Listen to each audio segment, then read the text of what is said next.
Juggalo podcast. Now, first and foremost, I want your comment below. What's your favorite Insane Clown Posse song? We want to know. Now, I seen Shaggy 2 Dope apologize and retract his statement for tearing down Juggalo YouTube content creators, right? And first and foremost, my last video wasn't born of hate. I have no animosity against Insane Clown Posse or Shaggy 2 Dope. In fact, I love those dudes. That's what this show is centered around, right? And I do actually agree with a lot of what he was saying about the lack of unity in this community and the negativity that some of these content creators create. Now, that's their prerogative. It's their channel. They're entitled to do that. But when you make a blatant statement, this other thing, I'm not a meat writer, and when you make a blatant statement saying all Juggalo podcasters are doing this, I'm going to speak up. And that might seem negative to you, but hey, that's just my opinion, and I have a right to an opinion. Insane Clown Posse is not infallible. And I'm going to call out and say, hey, you guys are wrong when they are. So, and I seen his apology, I seen him retract the statement, but for them to come out and reissue the highlight and say, and just show it again, it looked like he was doubling down, but then I realized it was a highlight. But even so, why are you re-uploading that highlight and not re-uploading the highlight of the apology? So they should have released that, coincided next to it, and said, hey, here's the apology. And because DC Fago guy made a video on it, and Shaggy 2 Dope said, I was wrong, there are Juggalo podcasters, you know, Juggalo YouTubers that do report a not so negative narrative.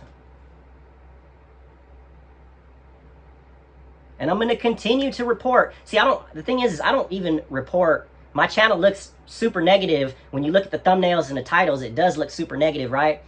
But I never give my own opinions and say, yeah, fuck this guy, fuck that guy, this is this, and this guy said this. I don't do none of that. I simply report what these artists say.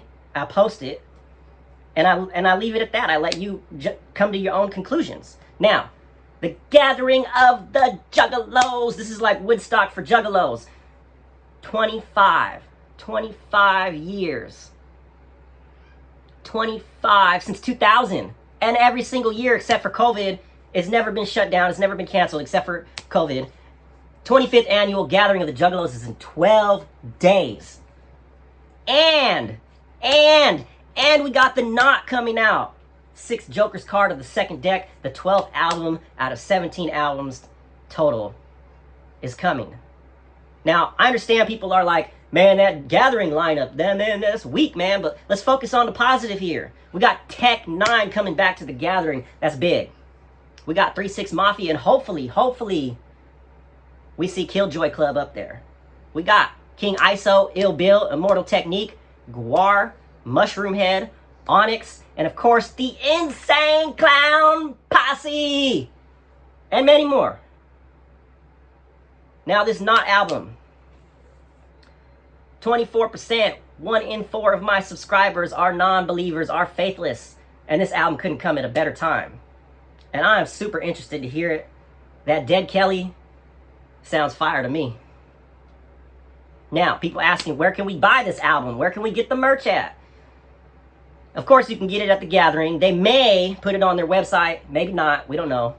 But they're definitely doing a Mid-America tour in September. I've posted the list of all their tour dates, where they're stopping and all that. And Shaggy confirmed they're doing a West Coast tour. Well, he said in September, but obviously that's not happening. So October, I'm 99.99999% sure that we're getting that West Coast tour in October. Along with the Knot album and merch sold at the merch booth. Guaranteed. That's what they did in the Hallowicked tour. They sold Fearless Fred merch in 2018 before the album, I'm pretty sure before the album even came out. And they were selling Fearless Fred merch at the merch booth at the 25th Hallowicked in 2018.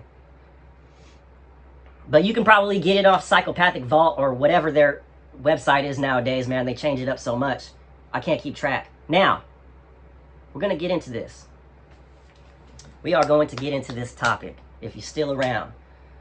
Republicans want limited government. We are $36 trillion in debt, and we are paying interest every year, at least $500 billion or more. We are headed toward a $50 trillion debt cliff. And once we hit that, we are screwed. Now, tax cuts for the rich. A lot of people are like, oh, nah, man, we need to tax them and they need to fund everything and this and that. But guess what? Who do you think employs you? Me? The poor man employs you? No, the rich people employ you. They are the ones that create the jobs. Now, do you want them to create less jobs next year and jobs and more minimum wage, lower paying jobs? Or do you want them to create higher paying jobs and more of them? And those tax cuts or tax hikes, whichever the case may be, affect those decisions, believe it or not.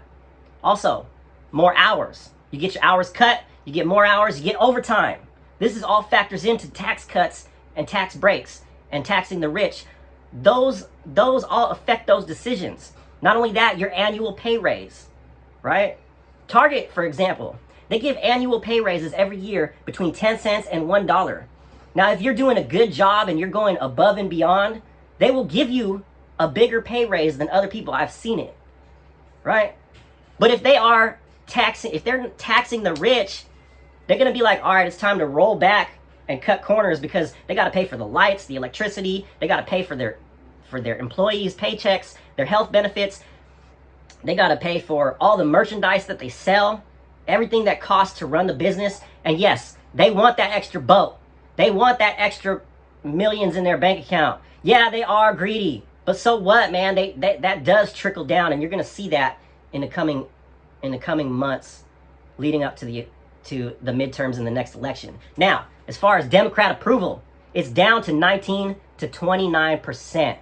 And that's according to CNN, NBC, and left-wing media, not Fox News. The leftists are even saying, hey, we're not popular anymore, right? And with America being on the verge of a three-party system, with the America Party possibly gaining traction, this could mean the end of the Democrat Party. This doesn't equate to the end of democracy. We are still having free and fair elections, but the people are still supporting the Republican Party with 47% approval for Donald Trump, according to the Morning Consult. And if the people don't want the Democrat Party and they want to vote America Party, and the majority, half of the voters, want to support the Republican Party, that's our decision to do it. So in closing, spam the comments below if you're still watching this